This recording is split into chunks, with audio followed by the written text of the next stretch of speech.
Ampifaliana indray ny rahabananareo rehetrarehetra ny tokantrano any efa miandro hoe efa izay ihany le fandarana step by step efa tonga izy zao ho arahanareo ny zavatra rehetra misy ety amin'ny supremacy and perfect anarahantsika ny pratika indrindraindrindra izay ataony reto mpianatra ireto hoe nanahoana ny formation izay nataon'izy ireo, manahoana ny fampiarana ny lesona izay nampianarina tany amin'ny teoria zany dia samy ny hojerevantsika tsirairay avy. Izy amin'izy 420 mianadary eo ary no andehody andao ny supremacy and perfect ary iza kosa ny janona mbola hiatrika ny dingana manaraka. Efa naverimberina foana fa ny 3 amin'izy ireo ihany no voaray farany zany hoe voaray miasa ato amin'ny SP rehefa mavita hatramin'ny farany ny formation ka nahazo ny salanisa ambony indrindra izany dia 3 zany no voaray miasa ato amin'ny SP. Efa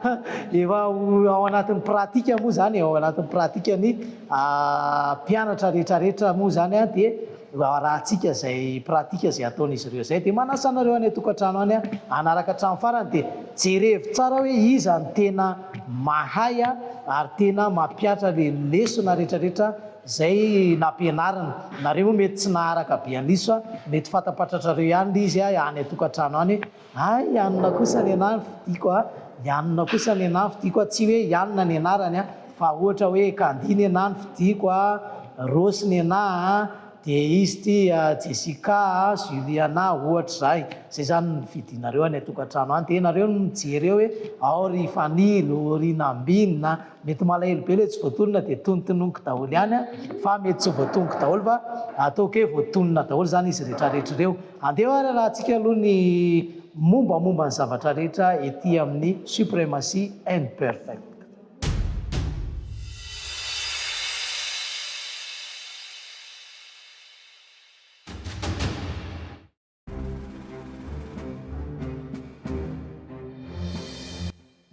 Eto moa zany dia efa hitantsika fa misy efa mitsangana, misy efa mifoha ireo mpianatra ireo samy miomakomana, misy ny mianatra lesona, misy ny mbola matory satria samy manana izay fanomanana sy zavatra ataony. Misy mantsy ny miariary torokely mbola manohy ny fianarana lesona mandritry ny alina zany, fa eto kosa dia misy ny mifoha maraina be, misy ny mbola matory be dia samy manao izay mampahazo anazy mampahalezy anazy zany reto mpianatra ireto.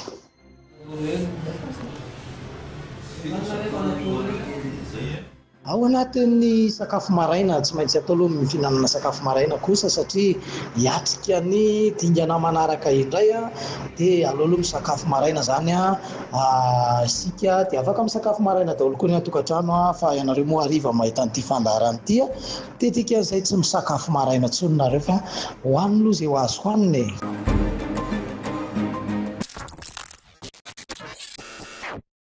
eo ampiandrasana ny pratika moa zany reto mpianatra ireto mpanao formation satria androany no andro faharoa anaovana ny pratika zany mahakasika ny resaka fanaovana taovolo dia eo ampiandrasandrasana an'izany eo ampanomakomanana izy ireo tsara aloha mena yaourt kely aloha izy reto mba ampisokatsokatra tsara ny sainy mba hatanjatanjaka satria mbola hijoro elaela ihany amin'ity fanaovana volo ity mantsy androany anao an'izay pratika zay tahaka ny tamin'ny omaly alina iny fa tena hiatrika pratika maromaro moa zany izy ireo arak'izay tratrany arak'izay vitany tsirairay avy eo mantsy dia samy nijerevana koa hoe iza no aingakaingana araka ny fanarahany ny fampianarana zay omena dia araka ny hitantsika zao zany dia efa vonimboniny eny daholo ny fitaovana rehetrarehetra izay hoentina manatanteraka ny pratika ary ao moa nefa tsy mahandra mihitsy izay hoe hanaovana volo zany indray hisintomana an'ireo volony cliente zany amin'ity androany ity satria efa te hampiditra be ao anatin'ny lohany ataoko an'izao dia ataoko an'izao arak'izay nampianarina anahy io androany dia efa hoe rahantsika mahita eo indray zany mitohy amin'ny pratika amin'ity androany ity.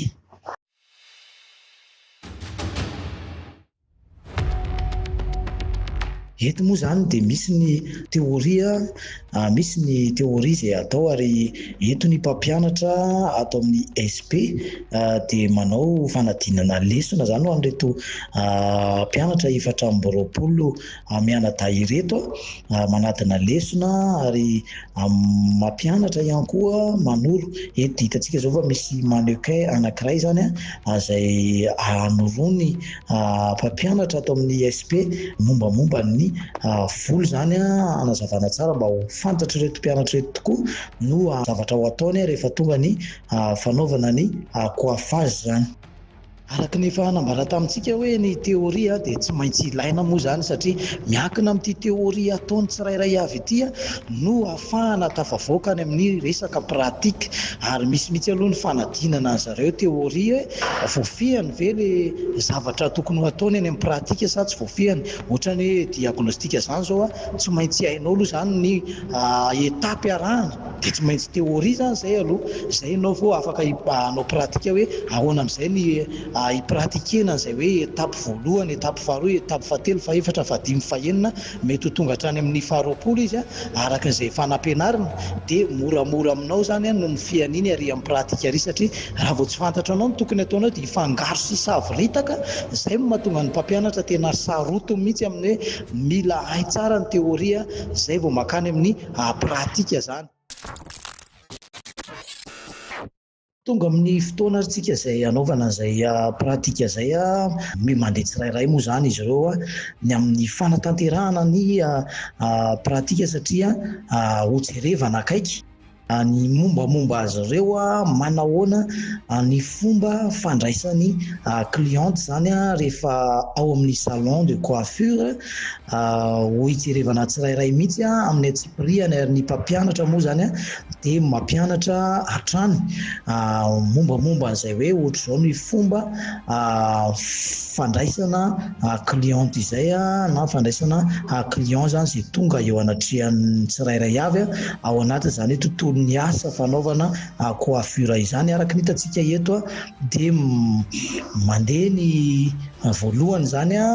mandeha tsirairay moa zany zareo amin'ny hoe fandraisana olona. I Natalia no mandray olona fianarana azy tsara mihitsy ahoana ny fomba fandraisana cliente alohan'ny atongavany any amin'ny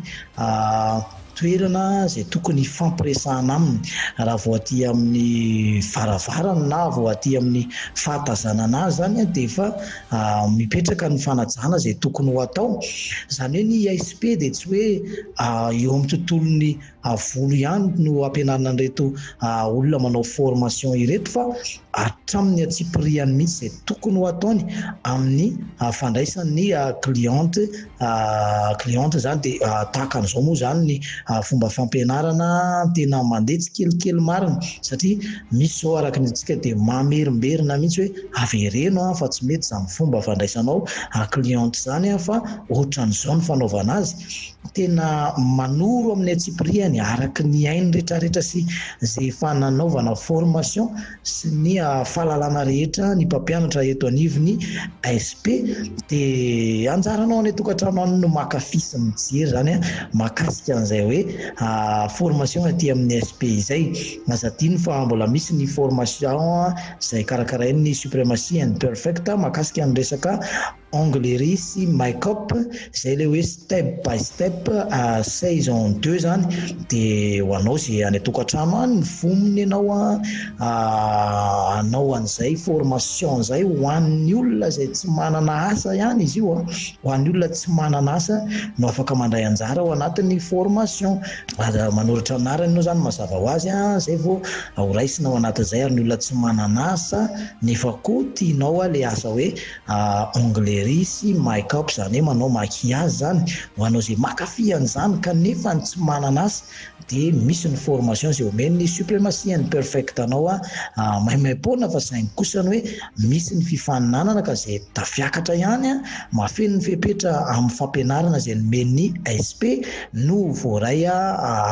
hiasa hananasa avy hatrany zany ary tena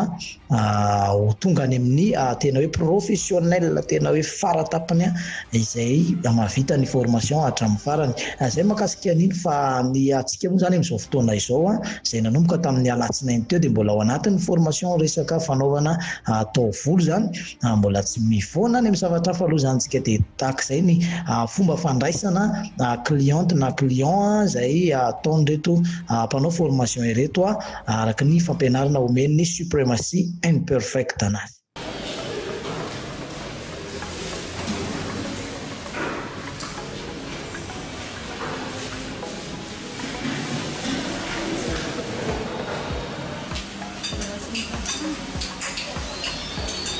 Mialohan'ny pratika atao dia mandeha aloha ny sakafo misakafo atoandro aingakainga reto mpianatra reto samy efa somebiseby, samy efa maika amin'ny fanatanterahana izay hoe pratika androany izay.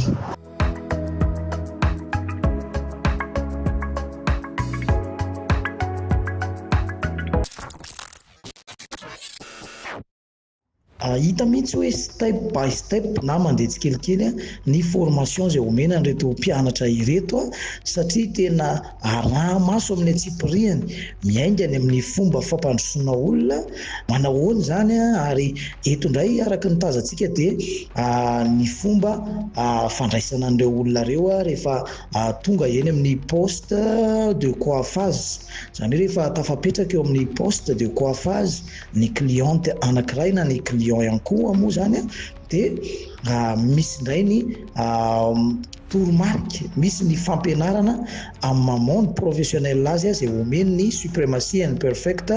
an'ireto 420 mianadahy manao formation ety amin'ny SP reto. Arak'izao tazantsika izao dia manoro ary manara-maso amin'ny antsipiriany ny mpampianatra ary tena manaraka ny tsirairay avy mihitsy tsy misy hoe iangarana ka hoe ny sasany tsy araha-maso, tsy atoro, tsy ampianarina fa dia tena hita eto fa tena mampianatra tsara ary manoro tanteraka mihitsy ny mpampianatra aty amin'ny SP momba ny fandraisan'olona. Eto zao dia tazantsika fa tafapetraka eo amin'ny poste de coiffage ny cliente ary mandray azy moa zany ny coiffeur rehetrarehetra dia manontany sy manadiady ny hoe atao ahoana moa zany ny coiffage ny cliente ary aorianan'izay dia misy ny fizahana, misy ny diagnostika izay ataon'ireto mpianatra ireto araka ny efa nampianarina azy nampianarina azy misy etape maromaro arahana sy jerevana moa zany izay ao anatin'ity fanaovana diagnostika ity milohany hoe hisintomana ny volon'ny olona anankiray hikarakarana azy hanaovana ny coiffage ny araka n'izay zavatra tadiaviny, manahoana ny momba ny soin sy ny maro samihafa mba ny tanjona dia tsy hanombana volon'olona fa tena hoe tonga ilay olona cliente afa-po tsara mihitsy amin'ny zavatra izay atao ao amin'ny salon de coiffure izany. Ka eto aloha zany dia eto amin'ny SP ary eto amin'ny salon de coiffure SP supremacy imperfect no anatanterahana an'ity formation ity ary tena araha-maso amin'ny atsipiriany ary entitra dia entitra ny mpampianatra izay mampanao ny formation mba tsy tonga an'ireto ankizy reto hanao zavatra kitotoa na hanao zavatra tsy rambina ao anatin'ny fampianarana izay nomena. Samy efa tafapetraka eny amin'ny poste de coiffage avokoa ireo cliente an'izy 420 mianadahy zany samy manany toerana izay efa ametrahany azy moa satria malalaka dia malalaka ihany koa ny salle de formation mazaka tsara an'izy 420 mianadahy ireto ny fitaovana rehetra ihany koa moa dia efa nozaraina ary complet tsy misy hoe miafiafy tsy manana an'izay ho ampiasainy fa efa ampy azy tsara mba tsy hakanany ny hafa zany. Manomboka ny fizahana ary izay navita ny diagnostikany dia efa miroso avy hatrany ny amin'ny fikarakarana ny clienteny amin'izay ao ny mandeha makeny amin'ny bac de lavage manasa lohan'ireo cliente moa zany tsy maintsy atao ny fanadiovana ny volo fa tsy hoe rehefa vita dia tonga dia efa mandeha avy hatrany ny fisintomana na ny fanaovana fer lisse na ny fer bouclé, tsy izay no izy fa mandeha foana ny fanadiovana zany ny volon'ilay olona, ny lohany amin'ny hodi-dohany ihany koa moa zany dia tsy maintsy mandeha zay fanaovana ny asa eny amin'ny bac de lavage izay.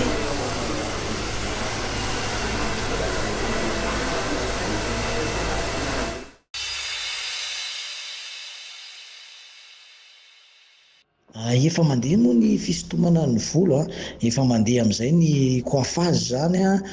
samy manao ny azy amin'izay ny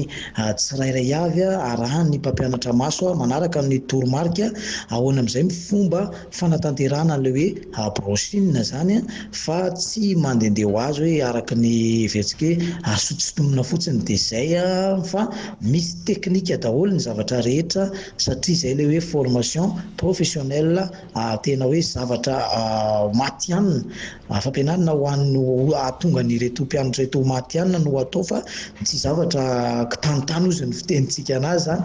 dia tena mahafinaritra mahita an'izy satria na ianao ato tokantrano aza ohatra hoe te hikitika be sady mahitana zareo maro be reto mitangorongorona be dia be reto dia tena ianao indray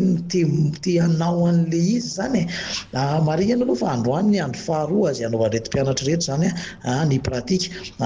misy moa tamin'ny omaly iny efa navita olona roa, misy navita olona ray, misy ny navita olona tsy navita hatramin'ny farany satria tena ao anatin'ny fianarana zany dia misy ny tsy navita hatramin'ny farany izay ilay hoe fifaninanana ihany koa izy ity dia ho hitantsika eo moa zany fa hoe iza no ho tafiakatra ho any amin'ny dingana manaraka iza kosa tsy maintsy andao ny supremacy and perfect hitsana tena andalana zany zany hoe tsy havita ny formation hatramin'ny farany kanefa na izany aza dia efa ampy ary efa tena ampy sy mety hoentina miady mihitsy amin'izay resaka hoe asa momba ny coiffeur izay ny zavatra nampianarina azy io satria tena accéléré be mihitsy ilay izy nefa sady mora raisina ary mora piarina satria izao amin'izy ireo tena misy olona tena hoe tsy nanao ninona na mahafantatra mombamomba zany hoe faire lisse ao ny sèche cheveux tsy hainy zany zavatra zany hoe inona moa sèche cheveux inona moa faire lisse inona ny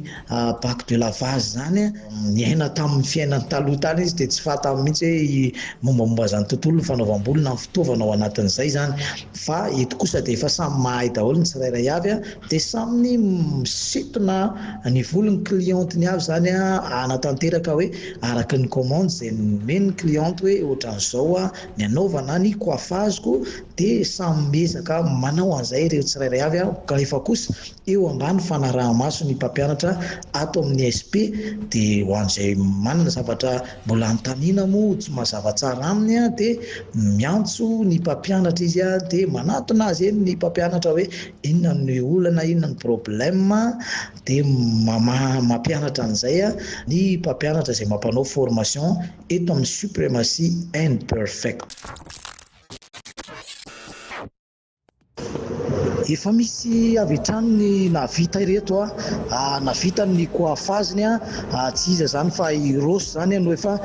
navita ny fanaovana ny coiffage ho an'ny clienteny ary izao araka izao hitantsika zao dia ity ny asa fahatelo izay nataon'ny rosy amin'ny resaka coiffage tamin'ny fampianarana izay nomeny SP na ny supremacy and perfect azy afa-po dia afa-po tanteraka ny cliente andeha aloha jerevantsika zany asa vitan'ny rosy zany ohatra izao ny fomba nanaovan'ny rosy araka ny fampianarana izay nomena azy na rehefa nampiariny dia izao ny résultat hita zany amin'ny coiffage izay vitany rosy zany samy mankafy daholo ianareo any tokantrano any ary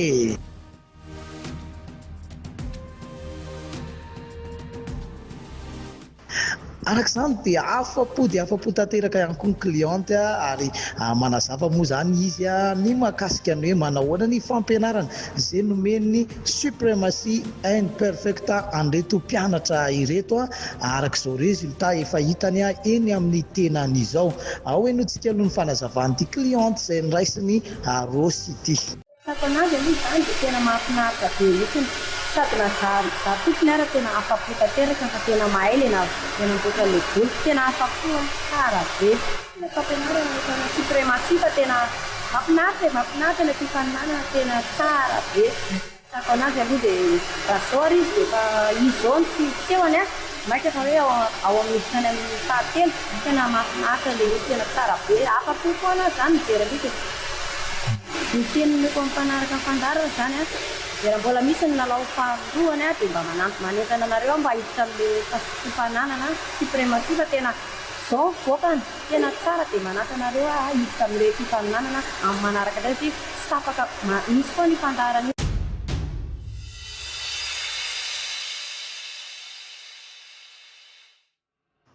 Tsy manaiky ihany koa nefany atao akaiko ato itony izy etazantsika eto dia tena miezaka mafy mihitsy, tena manatanteraka sy manao an'izay volo mbehivavy izay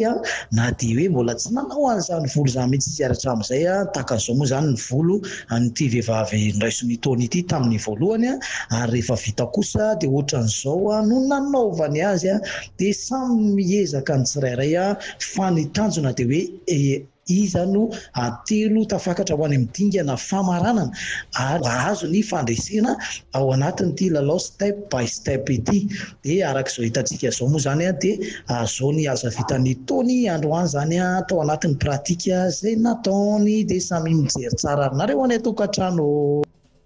Tsy misy manaiko resy hoe tahaka an'izao kosa ny asa kozizy Denise na hoe Larissa zany ohatran'izao ny asa vitako ana dia mbola tsy nanao volo mihitsy ary ahatra amin'izay raha tsy tao an-trano ihany no mody misitositona kely volon'olona dia ohatr'izao ny nanaovako an'ity asako ity dia aokotsika ny tokantrano any hijery sy hamantatra tsara hoe manahoana ny fampianarana ato amin'ny SP.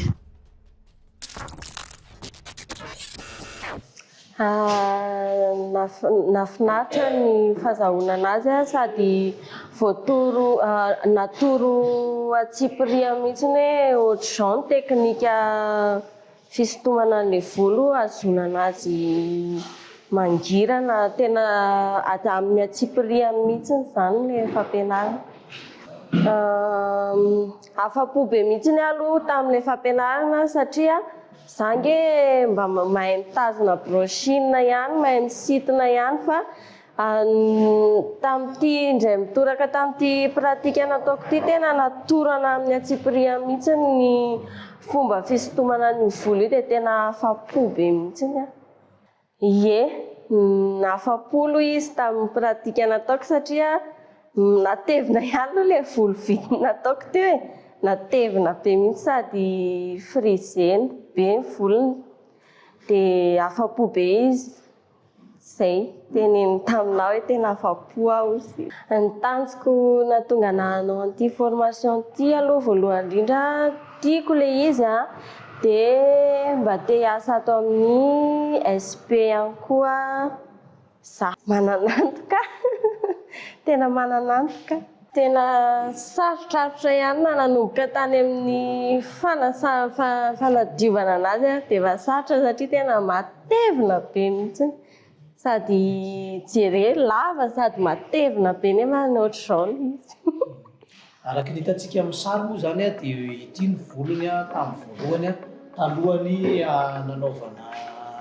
mikarakarany kandiana azy zany aloha atonona mihitsy ny anarany talohan'ny mikarakarany kandiana azy zany dia ohatran'izao ny volony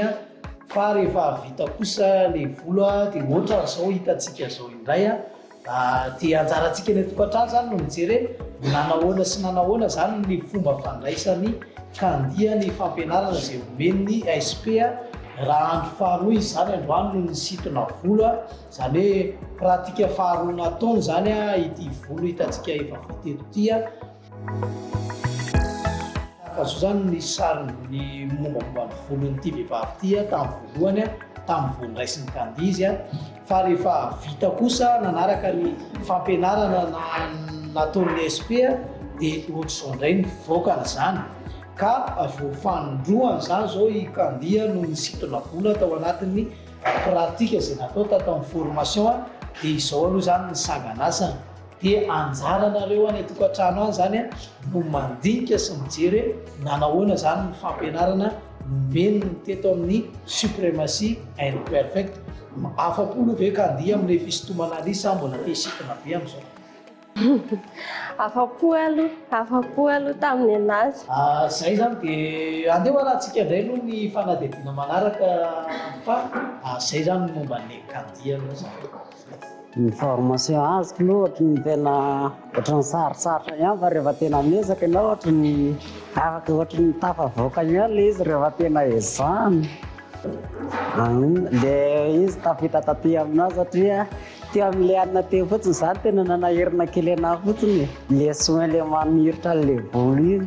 iny no tena tsy haiko tsara mihitsiny fa amin'ilay mbola vao deuxième tour an'ity any sitina dia mbola tsy voako tsara mihitsiny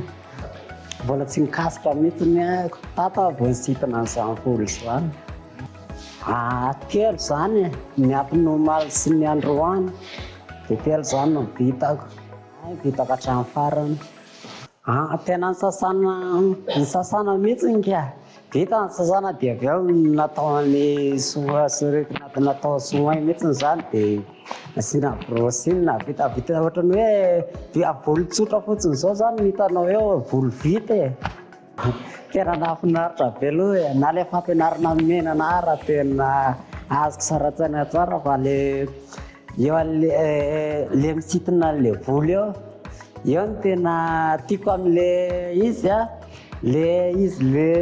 atao malama mihitsy za le soin mihitsy ny tena tsy voako mihitsy zany mbola tsy tena mazava amiko le eo an'le fisoritana le volo. Raha hitantsika izao dia mambinina dia tena lehilahy izy sa misy mahita anazy vehivavy ametrana lehilahy izy nefa zay izy vao mikasika resaka volo olona telo no efa vitana na vitany tanteraka zany atao anatin'ity formation ity zany hoe lehilahy zany dia afaka mivadika tena hoe manao ny asa fanaovana tao volo mihitsy fa tsy hoe ny vehivavy ihany no afaka manao an'izay. Ary rehefa narahana ny fampianarana amin'ny ISP dia tena mahavita tokoa araka ny teny teo hoe le izy sarotra rehefa miezaka ianao dia vita ihany le izy zany hoe tena miankina miezaka sy ny fitiavana ary ny fahazotoana zany ilay asa. Raha ny paoziny nambinina hitantsika izao dia tsy ao anatiny mpanao volo zany mihitsiny izy dia mazava be fa tena miasa izy ary tena miezaka izy raha araka ny hitantsika izao moa izao zany ny asa vitany nambinina clientiny afaka tsara mihitsy raha izy tsy fisitina vola hatramin'izay dia anjaranao any tokantrano any mijery hoe manahoana kosa ny fahitanao an'izao zavatra vitany nambinina izao raha vao indrony sitina vola izy tamin'ny omaly dia androany dia efa zao ny voaka ny asa dia anjarareo mandika meko 30 secondes nareo andika ny tokantrano avy nandinika nareo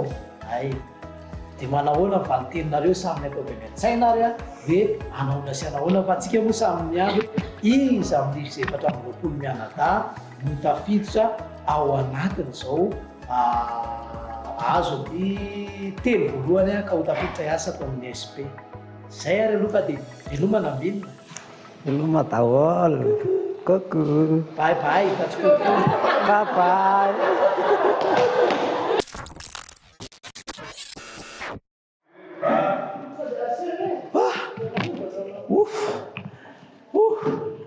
Zay vao hipetraka zay vao vita ny pratika tamin'ity androany ity amin'ny 12 latsakafevany zay vao vita ny pratika nataon'ireo mpianatra ireo tena samy niezaka aloha zany rehetrarehetra satria hoe samy navitaka hatramin'ny 12 latsakafevany alina dia samy mandamindamina dia makamaka ainy aingakaingana araka izy mba alamina aingana fa efa mba maika atory ny any tokantrano zao miandry nga mbola tsy matory any nareo fa alamina aingana ny entana rehetrarehetra dia manome fotoana nareo indray eo amin'ny fandarana step by step raha pitsondray fa dia zay aloha ny androany fa aleo aloha andeha atory aloha zay fa tena reraka be fa aleo aloha andamindamina kely dia papay daholo nareo any tokantrano any